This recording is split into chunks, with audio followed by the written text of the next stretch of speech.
मेरे प्यारे देशवासियों, आप सभी को स्वतंत्रता दिवस की हार्दिक शुभकामनाएं व बधाई। राष्ट्रीय आंदोलन के दौरान अनगिनत भारतीयों ने अपना बलिदान दिया था। उन सभी के कुर्बानियों को हम नमन करते हैं।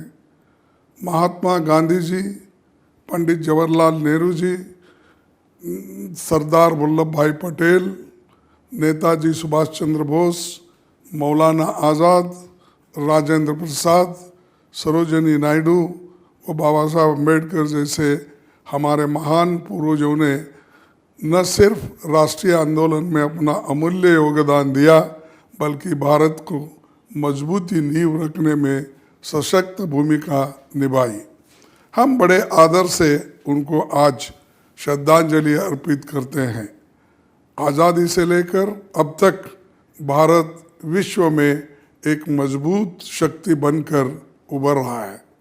ये सब कुछ सालों में नहीं, राष्ट्र निर्माण एक साथ प्रक्रिया है और हमारे आज़ादी के महान नायकों ने, सभी प्रधानमंत्रियों ने और भारत की जनता ने अपने योगदान से इस सपने को साकार किया है।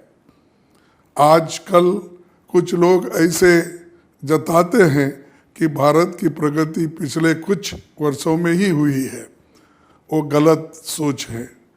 मेरे देशवासियों, जब ब्रिटिश सरकार ने यहाँ जाते वक्त भारत की स्थिति ऐसी कर दी थी कि यहाँ सुई भी नहीं बनती थी, तब पंडित जवाहरलाल नेहरू ने यहाँ बड़े बड़े उद्योग लगाए, स्टील प्लांट्स लगवाए, भाखरा नानगल, नागार्जुन सागर और हीराकुंड जैसे हाइड्रो इलेक्ट्रिक डैम लगाए, आईआईटी, आईआईएम, एम्स, एनआईडी जैसे इंस्टीट्यूट्स बनवाए, स्पेस रिसर्च और एटॉमिक एनर्जी रिसर्च की नींव रखी गई। यही नहीं, कला, साहित्य और संगीत को भी सरकार के आरंभिक वर्षों में नेहरू जी ने आवश्यक बढ़ावा दिया। जब भारत में अनाज की कमी हुई, तब लाल बहादुर शास्त्री जी, इंदिरा गांधी जी ने हरी क्रांति लाकर देश को अनाज इंपोर्ट करने से मुक्त करा, आत्मनिर्भर बनवाया। श्वेत क्रांति ने भारत को दुनिया का सबसे बड़ा दूध उत्पादक देश बनाया।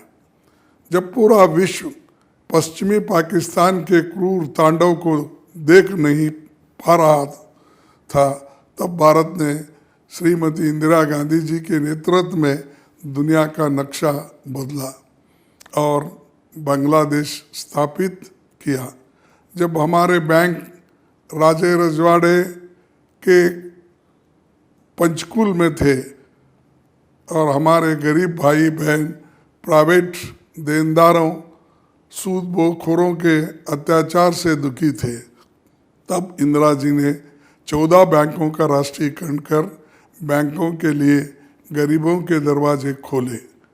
कुछ लोग गरीबी हटाओ पर सवाल उठाते हैं, पर उनको ये जान लेना चाहिए कि 1980 से 1950 के बीच में ही, जिसमें 4 वर्ष इंदिरा गांधी जी ने 21% लोग गरीबी रेखा से ऊपर आए थे, ऐसे ही 27 करोड़ लोग यूपी सरकार के कार्यकाल में गरीबी को मात दे पाए। जब भारत में कुछ लोग टेक्नोलॉजी का विरोध करते थे, तब राजीव गांधी जी ने अपना भारत को 21वीं सदी की चुनौतियों के लिए तैयार किया। टेलीकॉम, आईटी और कंप्यूटर रेवोल्यूशन से भारत के युवाओं के भविष्य में नया उजाला लाया। नॉर्थ ईस्ट में Assam accord, Mizo accord, Shillong accord और पंजाब की अकॉर्ड साइन हुआ, जिससे देश के कई भागों में शांति स्थापित हुई। आईटी रेवोल्यूशन से युवाओं को सशक्त करने के साथ साथ राजीव जी ने चुनाव में युवाओं की भागीदारी सुनिश्चित करने के उद्देश्य से वोट करने की आयु को 21 से 18 वर्ष किया, जिससे युवा राष्ट्रीय निर्माण में सीधे अपनी भागीदारी दे सके। पंचायती राज को बढ़ावा मिला। राजीव जी के शासनकाल में देश की अर्थव्यवस्था में डबल डिजिट तक तरक्की की। पीवी नरसिंह राव जी ने, डॉक्टर मनमोहन सिंह जी ने साथ मिलकर 91 में आर्थिक उदारीकरण कर देश को दुनिया के साथ जोड़ा और अर्थव्यवस्था को मजबूत किया। अटल बिहारी वाजपेयी जी सहित सभी प्रधानमंत्रियों ने हमेशा देश के लिए सोचा और विकास के अनेकों कदम उठाए। मुझे कहते हुए बहुत पीड़ा हो रही है कि आज लोकतंत्र, संविधान और ऑटोनोमस बॉडीज तीनों पर बहुत बड़ा खतरा है।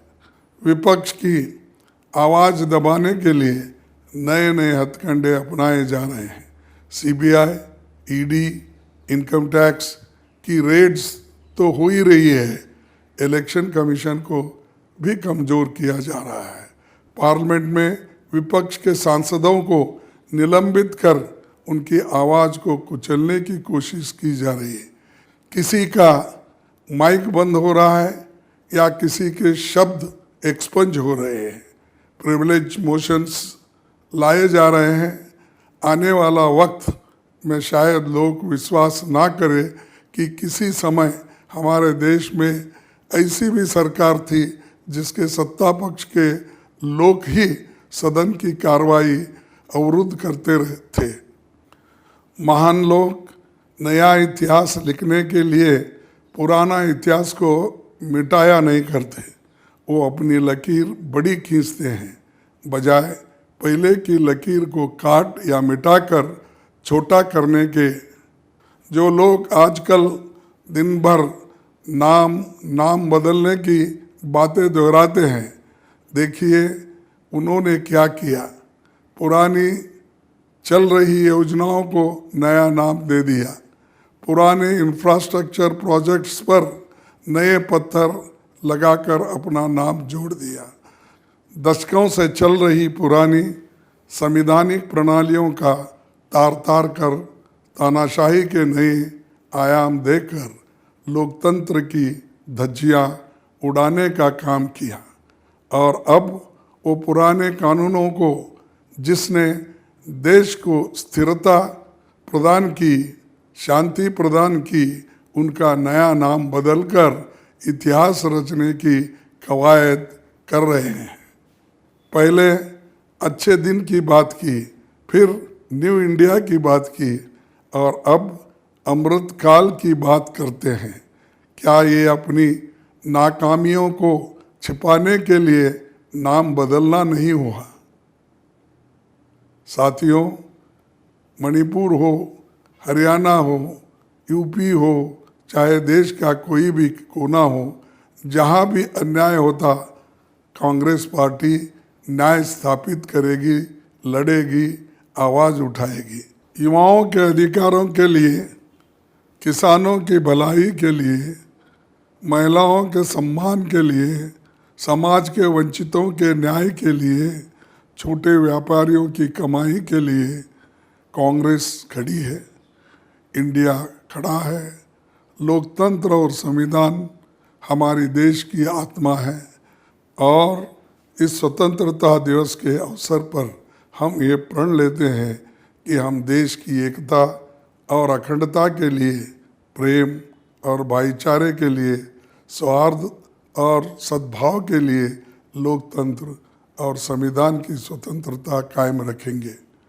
इसी दृढ़ संकल्प के साथ आप सभी को स्वतंत्रता दिवस की पुनः बधाई। जुड़ेगा भारत, जीतेगा इंडिया। जय हिंद, जय भारत।